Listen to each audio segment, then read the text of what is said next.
නොයසුණු ධර්මය YouTube නාලිකාව මගින් සිදු කරනු ලබන ධර්ම සාකච්ඡා මාලාවේ තවත් එක් ධර්ම සාකච්ඡාවක් සිදු කිරීමටයි අපි මේ සූදානම් වෙන්නේ. විශේෂයෙන්ම ඔබ අසන ප්‍රශ්න වලට අපි කාල වේලාව තියෙන ආකාරයෙන් පිළිතුරු ලබා දෙන්න බලාපොරොත්තු වෙනවා. අද දවසෙත් අපි ඔබ අසන බොහෝ දෙනෙකුට තියෙන දහම් ගැටලුවක් निराකරණය කරලා දෙන්න ධර්මානුකූල විග්‍රහයක් ඒ සම්බන්ධව ඉදිරිපත් කරන්න තමයි අපි බලාපොරොත්තුව. එතකොට ඒක දැන් ඒ ප්‍රශ්නේ අහන්න පුළුවන්. සෝනාස්මේ දැන් ඔබ වහන්සලා නිතරම කියන කරුණක් තමයි අපිට මේ කියන්නේ මොනවා කරත් අපිට මැරෙන්න බෑ. කියන්නේ මරණය කියන්නේ අපේ නැතිවීමක් නෙමෙයි. තමන්ගේ මැරීමක් සිද්ධ වෙන්නේ මොන දේ කළා. මොන දේ කළත් තමන්ගේ මැරීමක් සිද්ධ වෙන්නේ ඒ කරන දේෙන් තමන්ගේ මැරීමක් සිද්ධ වෙන්නේ කය මැරෙන්න පුළුවන්, ලෙඩ වෙන්න පුළුවන්, ජරාවටපත් වෙන්න පුළුවන්. ඒකේ මරණය අහුවෙන්නේ අපිට ඒකමයි. ඔව් අන්න ඒ නිසා තමයි මරණයත් එක්ක එකපාරක් හරි අපි නැති වුණා නම් මේ වෙනකොට එහෙනම් අපි ඉන්න බෑ. මීට කලින් අපිට මරණයට මුහුණ දෙන අවස්ථාවේ එක අවස්ථාවකදී හරි අපේ නැතිවීමක් සිදු වුණා නම් එහෙනම් මේ සසර ගමනක් කිසිම කෙනෙකුට තියෙන්න බෑ. සසර ගමනක් තියෙනවා කියලා පිළිගත්ත ගමන් ඔහුට උත්තරයක් එනවා මරණයත් එක්ක ඔහුගේ නැතිවීමක් සිද්ධ වෙලේ නැහැ කියලා. මරණය කියන්නේ ඔහුගේ නැතිවීමක් නෙවෙයි. ඔහු පරිහරණය කරන කය තමයි ලෙඩ වෙන්නේ, කය දිරන්නේ, කය මැරෙන්නේ. මෙන්න මේ ඒ නිසා තමයි අපිට ලෙඩ වෙන දෙයින්, දිරන දෙයින්, මැරෙන දෙයින් Tamanට මිදෙන්න පුළුවන් ඉන්නේ ඒ දේ Taman නොවන නිසා. හරි ප්‍රශ්නේ අහන්නකෝ. සෝනාස් දැන් මේ අපිට මේ ජීවත් වීම අවසන් කරගන්න බැරි නිසානේ දුකට උත්තරයක් හොයන්න ඕන කියන එක ඔබ වහන්සේලා අවධාරණය කරා. ඔව්. හරි. ඒ කියන්නේ හරියට මැල්ල යන ක්‍රමයක් තිබ්බනම් හරියට මැල්ල කියන්නේ වැඩි ඉවරයි. දුකට උත්තර හොයන්න ඕනේ. හරි. ඒ ඔබ වහන්සේලා කියන්නේ කාටවත්ම හරියට මැරෙන ක්‍රමයක් හොයාගන්නත් බෑ, හොයාගත්ත කෙනෙක්ට කියන්නත් බෑ කියලා කියන්නේ. කිසිම කෙනෙක් කිසිම జగතෙක් නෑ හරියට මැරෙන ක්‍රමයක් හොයාගත්තා. එතකොට මේ උත්සාහ කරොත් මේ හොයාගන්න බැරිමද? කියන්නේ හරියට මැරෙන ක්‍රමයක් වෙන කාට කිව්වොත් නැතත් බැයිද උත්සාහ කරොත්? ඔයාලට හිතනවද එහෙම ඔයා උත්සාහ කරොත් එහෙම මෙන්න මේ ක්‍රමය අනුගමනය කරයින් පස්සේ මේ ක්‍රමයේ අවසානයේ වෙද්දී මම හරියටම මැරිලා යනවා කියලා ඔයාට හරියටම කියන්න පුළුවන් ක්‍රමයක් අහුවේද? ඔයා හිතුවොත් මෙන්න මේ ක්‍රමවේදී අනුගමනය කරොත් නම් මම අනිවාර්යෙන් මැරිලා යනවා. ඉතුරු වෙන්නම නැහැ. එතනින් එහාට යන්නෙත් නැහැ. එතනින්ම නවතිනවා. එහෙම ක්‍රමවේදයක් ඔයාට හොයාගන්න පුළුවන් නේද කොහොමද? මට දැනට නම් මේ වගේ අදහසක් නැහැ හොඳුනේ. නමුත් මේ අර ධර්මයේ සම්බන්ධයෙන් මට අදහසක් තියෙනවා මේ රහත් වෙලා මැරුණොත් එහෙම ඉවරයක් වෙන්න මැරෙයි කියන බලාපොරොත්තුවක් තියෙනවා. ඒ කියන්නේ වා නොකිය කියන්නේ මේ බුදුවරු සොයාගත්තේ මෙච්චර මැරිච්ච නැති නිසා හරියට සංසාරේ ආවේ ඒක නිසානේ. අපි මැරුණා නම් එනි දෙයක් නැහැනේ. සංසාරේ අපි තාම ආවේ මැරිච්ච නැති නිසා. නොකිය කියන්නේ මේ බුදුවරු සොයාගත්තේ අපි මෙච්චර මැරිච්ච නැති නිසා සංසාරේ ආවා. ඒ නිසා මැරිලම ගියා නම් සංසාරේ යන්නේ නැහැ.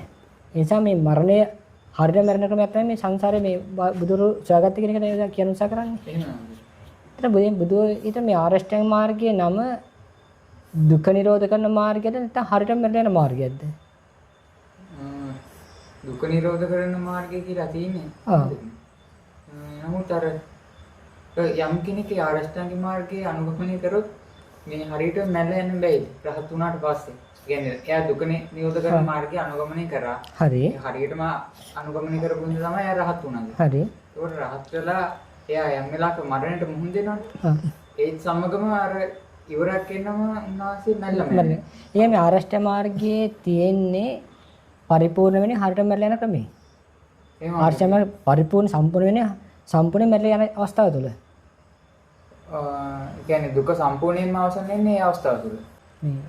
එතකොට මේ ඔය අදහස් කරන්නේ එහෙම නැත්නම් කියන්නේ ආර්ය අෂ්ටාංග මාර්ගයේ පරිපූර්ණ ලෙස වැඩුවෝ තැන මරණය සිද්ධ වෙනවනේ කියලා නේද කියන්නේ? පරිපූර්ණ මරණය සිද්ධ වෙන්න ඕනේ. ඒතර එහෙමනම් ඔය කියනට කාරුවක්වත් ජීවත් වෙලා ඉන්නකම් පරිපූර්ණ ලෙස ආර්ය අෂ්ටාංග මාර්ගය වඩලා නැහැ. මොනේ වැඩුවෝ නම් ඔහු ජීවිතේ නැති වෙන්න එපා. මෙතන නවතින්න ඕනේ. මේ භාවිතුන් වහන්සේත් මේ අද්දක වඩපු නැති එකක් තමයි ඔයා කියන හැටි කියලා තියෙන්නේ. ඒක වැඩුවෝ නම් ඉතුරු වෙන්නේ දෙයක් නැහැ නේ. ජීවත් වීම නවතින්න ඕනේ, දුක නැතිලා යන්න ඕනේ. දුක නවතින්න දැන් ඔකේ හැට දුක නවතින්න නම් ජීවත් වීම නවතින්න ඕනේ. මාර්ගය අවසන් වෙනකොට ජීවත් වීම නවතිලා තියෙනවා. ඒ කියන්නේ හරියට මැරිලම තියෙන්න ඕනේ. එහෙනම් මේ භාවිතුන් වහන්සේත් කියලා තියෙන්නේ කරපු දෙයක් නෙමෙයි තාම වඩාගෙන යන ගමන් තමයි මේ අපිට කියලා තියෙන්නේ වඩන්න කියලා. ඒක නේද කියන උත්සාහ කරන්නේ ඒකට. ඒ භාගතුන් වහන්සේත් මග වඩන ගමන් තමයි පරිපූර්ණත්වයටපත් වෙලේ නෑ. මග වඩන ගමන් තමයි අනිත් අයටත් කියලා තියෙන්නේ මේක වඩන්න. ඒ කියන්නේ ඉදිරියේදී ලැබෙන ඒ ප්‍රතිඵලය කවදාකවත් අත්දැකලා නැහැ. ඒක වෙන්නත් පුළුවන් වෙන්නත් කවන්නේ මගේ විශ්වාසයට මේ කියන්නේ සමහරට නිකන් කරලා බලමු. එවන්නේ කියන්නේ හරි අත්දැකේ නැහැ නේද? එහෙම තමයි කියන්නේ ඒ විදිහට ගත්තොත් එහෙම. සයන්ස් එතකොට මේ එතන යම්කිසි අනුමානයක් තියෙනවා. නමුත් අනාගතයේ මෙන්න මේක වෙයි කියලා අනුමානයක් මත පදනම් වෙලා ගියත් ඒක ප්‍රතිඵලයක් ලැබෙන්න ඉඩකට තියෙන්නේ සමහරවිට. නෑ මෙච්චර අපිට ලැබෙන්නේ ධර්මයේ අනුමානකින් තියෙන එකක් නෙවෙයිනේ ප්‍රත්‍යක්ෂයෙන්නේ. දැන් ධර්මයේ අවසාන ඉලක්කයත් අනුමානේ නා ඒක කිසිම කෙනෙකුට ඒක විශ්වාස කරන්න බෑනේ. එහෙමයි. ධර්මයේ තියෙන ප්‍රත්‍යක්ෂ කරගෙන බුදුහාමුදුරු ප්‍රත්‍යක්ෂ කරා. විශ්වාසයට යන්නත් බෑ මේ පොත්වල තිබ්බ කියලා යන්නත් බෑ කවුරුහරි කිව්ව කියලා යන්නත් බෑ. එමේ යන්න බෑනේ සංසය. මේ තරකට කල්පනා කරලා යන්නත් බෑනේ. මේක අවසානයේ ප්‍රායෝගික අත්දැකීමක් වෙනවා. ඔව් අත්දැකීමක් වෙනවා. එහෙමයි. දැන් ඒකට මේ ඔය කියන ක්‍රමේ ප්‍රායෝගික අත්දැකීම බෑනේ. ඔය කියන ක්‍රමයට. දැන් ඔය කියන කාරණා ගත්තම හරියට මැරෙන ක්‍රමයක් මේ ධර්මයට සම්බන්ධ වෙන්නේ නැහැ. ඔව්. නෑ එහෙම දැන් හරියට මැරෙන ක්‍රමයක් කියන්න නම් එයා හරියට මැරිලා ඉන්න එපායි. යම් කෙනෙක් හරියට මැරිලා යන ක්‍රමයක් කියන්න නම් එයා ඒක අතට බලන්න එපා මුලින්ම. අනිවාර්යයෙන්. එහෙම නැතුව කියන්න බෑනේ සංස. ඒකට මේක කාටවත් මේ කිසි කෙනෙක් ඉවතලා ඉන්න ගම හරියට මැරිලා යන ක්‍රමයක් කියන්න බෑ. ඒක කිව්වනම් ඒක බොරුවක් කියලා තියෙන සංස. ඒක තනිකර බොරුවක් හිතලුවක් වෙනවා. දැන් අපි මේ ජීවත් වෙලා ඉන්න ගමන් කොහොමද සාන්නාස කෙනෙක් හරියටම කියන්නේ මම හොයාගත්ත සම්පූර්ණයෙන් මගේ නැතිවීම. ඒකත් අනාගතේ. අනාගතේ. එහෙම හොයාගත්ත කියනෝ නම් හොයාගත්ත කියලා කියනෝ නම් හොයාගෙන නැහැ. හොයාගත්ත නම් කියන්නත් බෑ. එයා ඉතුරු වෙන්නේ නැහැ. ඔව් ඒ නිසා එයා ඉතුරු වෙන්නේ නැහැ. ඒ නිසා කවුරු හරි කෙනෙක් ඒක තමයි සන් ලොකුම විහිළුව. ලොකුම හිතලුව. ලොකුම හිතලුව තමයි ඒක. නේ අද කියන්නේ සංස මේ හරියට මැරිලා ගියන් පස්සේ දුක නැහැ කියලා කියන්නේ. මේක මේ ප්‍රශ්නේ තියෙන්නේ මේ කට්ටිය කියන හරියට මැරිලා යන ක්‍රමයක්. හැබැයි ඒක මෙන්න දුක නැහැලු. හැබැයි මේ කට්ටිය තාම ජීවිතේ ඉන්න ගමන් තමයි ඉන්න ගමන් කියන්නේ හරියට ඒ කට්ටිය හරියට මැරිලා අත්දැකලා වගේ තමයි කියන්නේ. බුදුහාමුදුරුවෝ එහෙම අනුමානෙට අඩමානෙට බුදුහාමුදුරුවෝ දේශනා කළේ නැහැ. බුදුහාමුදුරුවෝ හරියට මැරෙන ක්‍රමේ නෙවෙයි දේශනා කළේ මැරෙන දෙයින් මිදෙන ක්‍රමය. මොන දෙක පටලෝගෙන තියෙනවා. අන්න හරි. මැරෙන දෙයින් මිදෙන ක්‍රමය තමයි බුදුහාමුදුරුවෝ හොයාගත්තේ. ලෙඩ වෙන දෙයින් ජරාවටපත් වෙන දෙයින් මිදෙන ක්‍රමය. එතකොට මිදෙන්නාගේ නැතිවීමක් විනාශයක් කවදාකවත් සිද්ධ වෙන්නේ නැහැ. ඒ නිසා ඒ තාක් දක්වා මිදෙන්නේ නැතුව ලෙඩවීමෙන් ජරාවෙන් මිදෙන්න බැරුවත් හිටියනම් ආවනම් ඒ කාලේ එච්චර කාලයක් ජීවත් වුණා නම් අතනෝයි ආවනේ මිදෙන ක්‍රමේ දන්නේ නැතුව මිදෙන්නේ නැතුව මිදුනට පස්සේ කොච්චර ජයට ඉන්න එපා. එහෙනම් Tamanට අවශ්‍ය දේ මිදුනට පස්සේ ලෙඩවීමෙන් ජරාවෙන් මරණේ මේකෙන් මිදෙන ක්‍රමයක් දන්නේ නැතුව ආවනම් හිටියනම් මිදෙන්නේ නැතුව වැඩි කාලෙක ඉඳලා ආවනම් මිදෙන්නේ නැතුවත් හිටියනේ ජීවත් වුණානේ ඉච්චර කාලයක්. දැන් මිදුනට පස්සේ පස්වන ප්‍රීතියටපත් වෙලා සතුටින් ඉන්න එපා. ඒ නිසා ඒ අදහස සම්පූර්ණයෙන්ම විහිළුවක් වෙනවා බොරුවක් වෙනවා. මේ හිතලුවක් කියන්නේ කියන එක සම්පූර්ණයෙන්ම ඔප්පු වෙනවා. මේ මරණ කවුරුවක්වත් මේ හරියට මැරිලා බලලාද මේ කියන්නේ. අන්න එහෙම කිව්වනම් කපන්න. අන්න එහෙම කිව්වනම් ඒක සාධාරණයි. සසුනාස මේ ප්‍රෝටීන් විදියට මේ රහතන් වහන්සේලා හරියට මැරෙලා නැහැ නේද? උන්වහන්සේලාත් හරියට මැරෙන්නේ නැද්ද ඔය කියන්නේ? නෑ උන්වහන්සේලාත් අතන හරියට මැරෙන ක්‍රමයක් දන්නෙත් නෑ. උන්වහන්සේලම කළත් නෑ. උන්වහන්සේලම වෙලත් නෑ. ඒතකොට උන්වහන්සේලා හොයාගත්තේ හරියට මරණයෙන් මිදෙන ක්‍රමය. ඉන්න වෙනවනේ සෝන්නාස. ඔව්. તો ඉන්නේ කේන අවුලක් නේ. නෑ අන්න හරි. ඉන්නේ කවුලක් වෙන්නේ දුකට උත්තරයක් නැත්තම්නේ. දුකක් වෙනකොට පිළියමක් නැත්තම්. දුකක් එදී ඒක අයින් කරන ක්‍රමවේදයක් නැත්තම්. ඒකින් වෙන වෙන ක්‍රමයක් නැත්තම් තමයි ඉන්නේ කවුලක් වෙන්නේ. අන්න එහෙම කට්ටිය තමයි මැරෙන්න උත්සාහ කරන්නේ. දත ගන්න. ඉතින් මේ එහෙම අවශ්‍යතාවයක් නැහැ. මොකද මෙහෙම ක්‍රමයක් තියෙන මැරෙන්න අවශ්‍යතාවයක් ඉන්නේ නැහැ නේ. එහෙනම් ඉන්නේ කවුලක් නම් බුද්ධත්වයටපත් වුණාට පස්සේ ඊට පහවදා උදේ ඉන්න බෑ. එහෙම සංස. ඊට පහවදා උදේ ඉන්න එක නාවුල. හොඳටම තේරෙන්නේ. හොඳටම තේරිලානේ. නේ ඊට පහවදා උදේ ඉන්නවනම් ලොකු අවුලක් එන. ඉන්නේ කවුලක් නැහැ. හ්ම්. ඊට පහවදා ඉන්න බෑ. එහෙම සංස. ඊට පහවදා හිටියනම් ඒක ලොකු අවුලක් තමයි. ඒසයන්ස් මේ ගැටලු තියෙන අර මේ හරියට මැරෙන අදහසක් එන්නේ ආන්දුන්නේ මේ රහතන් වහන්සේලා බුදුරු දැන් නැහැ වගේ අර්ථයක් එනවනේ. සමාජ ධර්මයේ කියනකොට කියන රහතන් වහන්සේලා දැන් නැහැ. උන්වහන්සේලා ඉවරටම ඉවරලා ගියා. ආපහු උන්වහන්සේලාගේ කැලලක්වත් හොගන්නේ නැහැ.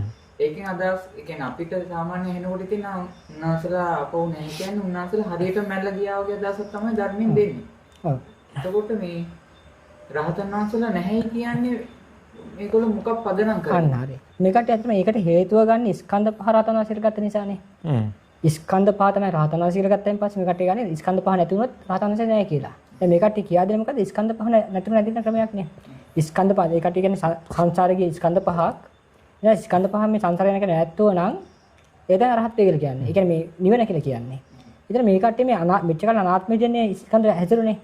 රහත් උනෙන් පස්සෙත් ඒක අනාත්මයනේ. රහතන් වහන්සේ හොඳම තේරෙන්නේ මේක අනාත් බව.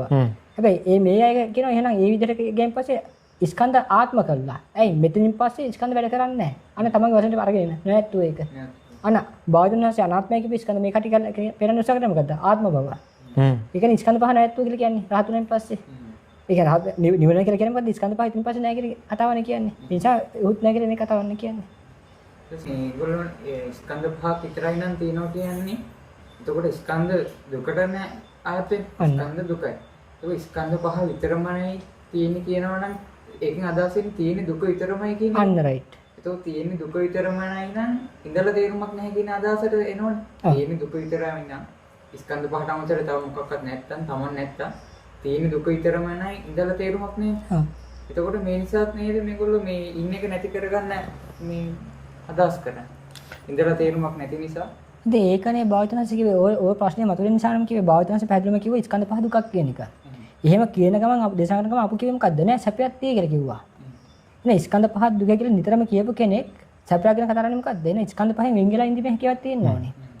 ස්කන්ධ පහට යට නොවී ඉඳීමේ හැකියාවක් තියෙනවා. නැත්නම් සැපයක් ගැන කතා කරන්න අයිතියක් නෑ. ඒක විහිළුවක් වෙනවා. නම් සැපයක් ගැන කතා කරේමයි. නෑ ස්කන්ධ පහ දුකක් කියපු තැනම ස්කන්ධ පහ මේ සැප ගැන කතා කරන එක කරේයි ස්කන්ධ පහට වෙන් නොවැළී ඉඳීමේ හැකියාවක්. වෙන් වෙලා ඉඳීමේ හැකියාවක් තියෙනවා. අන්න ඒක දැක්කේ බුදුවරු. ඒ සයන්ස් ස්කන්ධ පහෙන් වෙන්න ඉන්න බෑ. يعني ස්කන්ධ පහ විතරමයි තියෙන්නේ. ඒ ටිකට තමයි මම කියලා කියනකොටම ස්කන්ධ පහෙන් වෙන්න ඉන්න බැරි ගැටලුවක් එනවා නේ සයන්ස්. අනිවාර්යයෙන්ම. එහෙමලොත් සාන්නස මේ දුකින් මිදෙන්න කියලා වචනේ භාවිතා කරන එක ලොකු වැරදීමක්. එහෙමයි සංස. දුකින් මිදෙන්න කියන වචනේ දුක විතරම නම් තියෙන්නේ. එහෙමයි. දුක විතරම නම් තියෙන්නේ. දුකින් මිදෙන්න කියන්න කාටවත් බෑ. දුකෙන් මොකද්ද මිදෙන්නේ සංස? එතකොට දුකින් මිදෙන්න කියන එකම අරුබුද සහගතයි. වැරදි සහගතයි. ඒ නිසා දුකම විතර නම් තියෙන්නේ. දුකයි තමනුයි එකක් නම් මේ දුකටද තමන් කියන්නේ. එහෙමයි. මේ කට්ටිය හිතන්නේ මේ දුකට තමයි මේ තමන් කියන්නේ කියලා. එහෙමයි සංස. දුකට තමන් කියනකන් තමන්ට දුකින් මිදෙන්න බෑ. එහෙමයි සංස. ඒ නිසා දුකට නෙවෙයි තමන් කියන්නේ. තමන්ට කවදාක සැපයක් නෑ එහෙම නේද? එහෙමනොත් කවදාකවත් තමන්ට සැපයක් බුත් විඳින්න බෑ. එහෙමයි සංස. ඒ නිසා දුක තමන් කියලා හිතනකන් තමන්ට දුකින් මිදෙන්න බෑ. හැබැයි දුකින් මිදෙන්න පුළුවන් වෙන්නේ දුක අනිකක් තමන් අනිකන් නිසා. යම් වෙලාවක දුක තමන් වේ කියලා දකින්න උත්සාහ කරොත් අන්නේ තේරුම් ගන්න උත්සාහ කරොත් අන්න එහෙම කෙනාට පුළුවන් දුකෙන් මිදලා ඉන්න. දුකින් මිදලා ඉන්න. එහෙමයි සංස.